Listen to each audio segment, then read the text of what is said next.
ప్రధాని రేసులో ఉన్నా మాకు 12 నుంచి 14 సీట్లు వస్తాయి. కేసీఆర్ బీజేపీకి 1 లేదా 0 సీట్లే. కేంద్రంలో రాబోయేది ప్రాంతీయ పార్టీల కూటమే. రాధాకిషన్ రావు ఎవరో నాకు తెలియదు. ఫోన్ ట్యాపింగ్ ఉత్తి ట్రాష్. ఎక్కడెక్కడో అక్కడ పడుకుంటే ఒక్కనే పోరాడి తెలంగాణ తెచ్చిన కాంగ్రెస్ నుంచి 30 మంది మా పార్టీలోకి వస్తామంటున్నారు. బీఆర్ఎస్ ను తిరిగి టీఆర్ఎస్ గా మార్చే ప్రసక్తే లేదు. మరి అంతే. మరి కేసీఆర్ అంటే ఏంది? కేసీఆర్ ఒక్కసారి చెప్తే 100 సార్లు చెప్పినట్టే. భాష, తెలంగాణ భాష కేసీఆర్. నిజంగా 100% కేసీఆర్ తెలంగాణకు భాషనే. ఆయన ఇక్కడ రాసిన అన్ని నిజాలే. ఈ కొంతమంది తెలియని వాళ్ళకి ఇది నవ్వులాటగానో ఒక ఆశ్చర్యంగానో కనిపించచ్చు. కానీ ఒకవేళ కేసీఆర్ గనక 3వ సారి ముచ్చటగా ముఖ్యమంత్రి అయితే ఈ సీట్లు 12 నుండి 14 సీట్లు కనుక కేసీఆర్కి ఇవ్వగలిగితే నిజంగా ప్రధానమంత్రి రేసులో ఉండు. ఇప్పుడు ఈ 14 సీట్లు ఇచ్చినా కూడా ప్రధానమంత్రి రేసులో ఉంటాడు ఆయన. మీరు ఎట్లా అనుకోవచ్చు? దేశంలో మోదీ, రాహుల్, అదేవిధంగా మమతా బెనర్జీ, అదేవిధంగా ఇది కేజ్రీవాల్, ఇక స్టాలిన్ ఉన్నాడు. కానీ స్టాలిన్కి ప్రధానమంత్రి కావాలనే ఉద్దేశం కానీ ఆ ఆలోచన కానీ లేవు. ఇక మాయావతి గారు కూడా ఉన్నారు ఇక్కడ. కానీ మాయావతి తన ప్రభావాన్ని మొత్తం కోల్పోయింది. నిజానికి ప్రధాని కావాల్సింది దేశానికి మాయావతి. కానీ ఆమె తన బాధ్యతల నుండి తప్పుకొని భరోసా లేని నాయకత్వంతో దిగజారిపోయింది. ఇది మాట్లాడితే మోదీ, రాహుల్ వీళ్ళిద్దరి మధ్య పిఎం సీటుకు సంబంధించి ఫైట్ జరుగుతుంది. మోడీ, రాహుల్ మధ్య పిఎం సీటుకు సంబంధించి ఫైట్ జరుగుతుంది. కాంగ్రెస్, బీజేపీ 2 జాతీయ పార్టీలు, నేను కాకపోతే నువ్వు, నువ్వు కాకపోతే నేను అన్నట్టు వీళ్ళ మధ్య ప్రధానమంత్రికి సంబంధించి ఫైట్ జరుగుతుంది. అయితే ఇక్కడ ఈ 2 పార్టీలకు మెజార్టీ రాలేదు అనుకుందాం. ఈ 2 పార్టీలకు మెజార్టీ రాలేదు. ఈ 2 పార్టీలు 150 దగ్గరనో లేదా 120 దగ్గరనో ఈ 2 పార్టీలు ఆగినాయి అనుకుందాం. ప్రాంతీయ పార్టీలుగా ఉన్న జగన్ పార్టీ కావచ్చు, స్టాలిన్ పార్టీ కావచ్చు, ఈ మమతా బెనర్జీ పార్టీ కావచ్చు, కేజ్రీవాల్ పార్టీ కావచ్చు, కేసీఆర్ పార్టీ కావచ్చు, ఇట్లా దేశవ్యాప్తంగా ఉన్న ప్రాంతీయ పార్టీలు అన్ని కలిపి ఒక 300 సీట్లు కొట్టాలే. కనీసం 300 సీట్లు అవసరం లేదు. 300 సీట్లు అవసరం లేదు. 200 సీట్లు కొట్టాలి. 200 సీట్లు కొట్టాలి. ఉదాహరణకు మన పక్కన ఉన్న ఏపీకి 36 సీట్లు దాకా ఉన్నట్టున్నాయి. 35 27 సారీ 27 సీట్లు ఏపీ 27 సీట్లు. మనయి 17 సీట్లు. టిఎస్ 17 సీట్లు. అదేవిధంగా తమిళనాడు 42 సీట్లు. అదేవిధంగా మమతా బెనర్జీ దగ్గర కూడా ఒక 40 సీట్లు ఉన్నాయి. అదేవిధంగా ఉత్తరప్రదేశ్లో అఖిలేష్ యాదవ్ ఉన్నాడు. అక్కడ అఖిలేష్ యాదవ్ కేసీఆర్కు మంచి దోస్తు, 80 సీట్లు ఉన్నాయి. ఇక ఇటు మహారాష్ట్రకి వస్తే ఆయన ఉద్ధవ్ ఠాక్రే ఉన్నాడు కదా, వాళ్ళకున్న ఒక 20 సీట్ల దాకా. ఇక కేజ్రీవాల్ దగ్గరికి వస్తే 7 ఉన్నట్టున్నాయి. 7 సీట్లు ఉన్నాయి. ఈ 80, 120, 160, 190, 207 సీట్ల దాకా ఇవి అవుతాయి. ఈ 207 సీట్లు ఇటు అవుతున్నాయి. దీంతో పాటు కేసీఆర్కు ఒరిస్సా మీద గ్రిప్ ఉన్నది, ఇంకా కొన్ని చిన్న రాష్ట్రాల మీద కూడా గ్రిప్ ఉన్నది. ఈ 200 సీట్లు ఒకవైపు వస్తే మెజార్టీ సీట్లు అంటే అన్నిటికీ అన్ని రావు.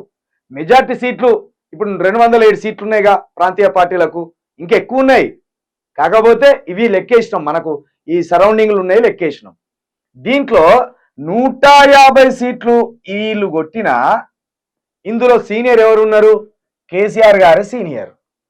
మోదీ తర్వాత, రాహుల్ తర్వాత మమతా బెనర్జీ అంటే ఆమెకు కూడా ఇంట్రెస్ట్ పెద్దగా కనబడతలేదు. కేజ్రీవాల్ మన కేసీఆర్కు అత్యంత సన్నిహితుడు, చాలా దగ్గర వ్యక్తి.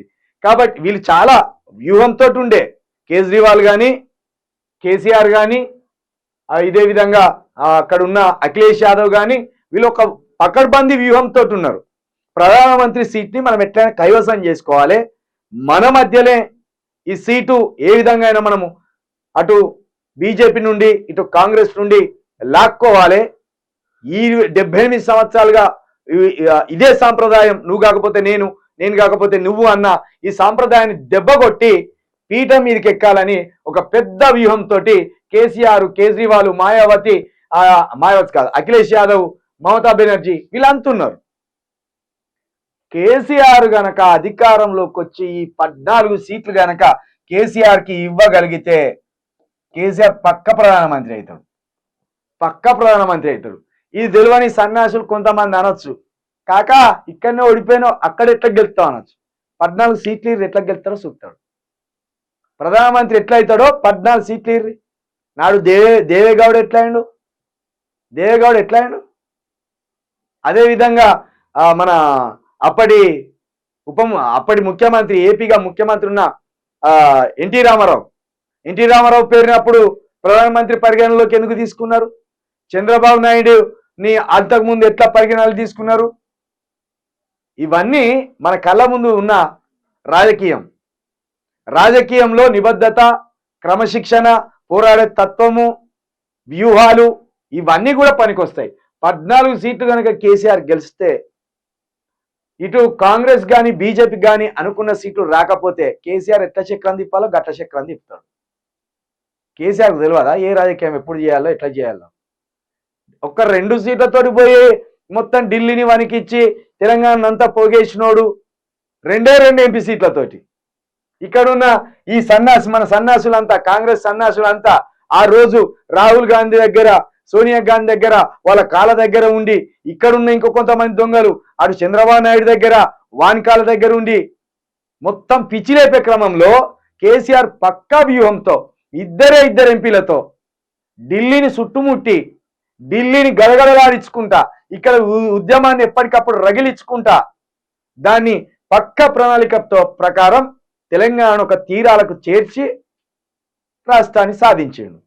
మరి 14 ఎంపీలు మీరు ఇచ్చినాక మోడీకి, రాహుల్ గాంధీకి సల్ల చెమటలు పుట్టాడా? ఖచ్చితంగా సల్ల చెమటలు పుట్టిస్తాడు.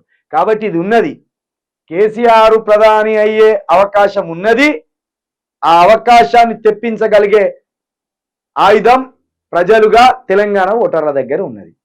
దీన్ని కరెక్ట్గా వాడండి. మీరు రేపు 13వ తారీఖు ఉదయం 7 గంటల నుండి సాయంత్రం 6 గంటల వరకు ఈ ఆయుధాన్ని మీరు ఏవి అయితే ఈవీఎం ఉన్నాయో వాటి మీద ఈ ఆయుధాన్ని ప్రయోగించండి.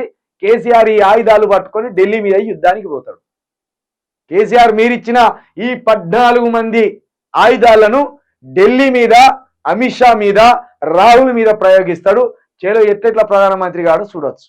అది కూడా రాహుల్కి మెజార్టీ రావద్దు, ఇదే విధంగా మోదీకి మెజార్టీ రావద్దు.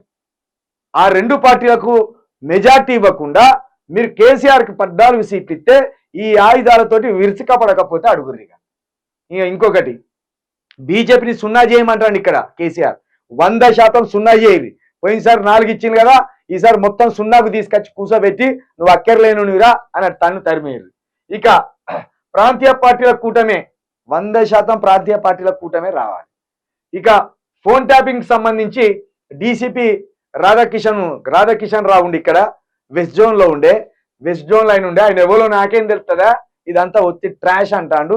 అని నాకేం సంబంధమే, నేను ముఖ్యమంత్రిని, ఆ స్థాయిలో ఉన్నోని చిన్న పనులని పట్టించుకుంటానా అని కొట్టిపడేసిండు.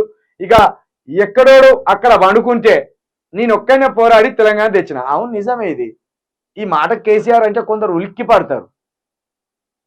తెలంగాణ అనే అంశాన్ని మర్చిపోయిన దశలో కొంతమందికి మనసులో ఉన్న తెలంగాణ కావాలని కొంతమంది మనసులో ఉన్న ముందడిగేసినోడు ముఖ్యమైనోడు, ప్రధానమైనోడు.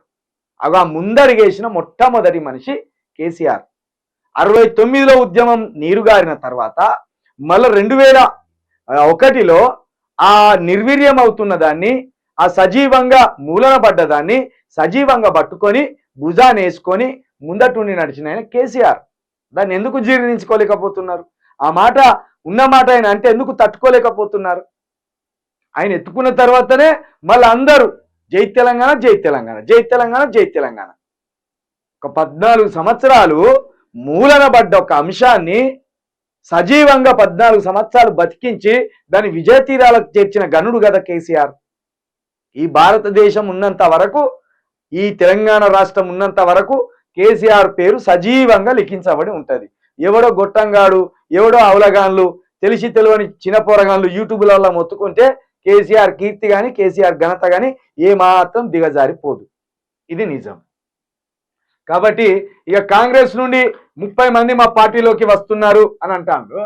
30 మంది కాంగ్రెస్ లో పార్టీ వాళ్ళు బీఆర్ఎస్ పార్టీకి వస్తున్నారంటే ముందు ఒకటి అసమర్థ పాలన అన్నది ఉండాలి రేవంత్ రెడ్డిది, లేకపోతే ప్రజల నుండి వ్యతిరేకత అన్న వచ్చి ఉండాలి. ప్రజల నుండి వ్యతిరేకత వస్తున్న క్రమంలో అది కేసీఆర్ కు బలంగా మారుతున్న తరుణంలో ఖచ్చితంగా ఎమ్మెల్యేలు ఒకవేళ టచ్ లో ఉంటే అదే జరిగితే రేవంత్ రెడ్డి ప్రభుత్వం పడిపోతుంది, ఇక్కడ కాంగ్రెస్ సర్కార్ కూడా కుప్పగూలిపోతుంది. మరి అది ఏం జరుగుతుందో కూడా చూడాలి.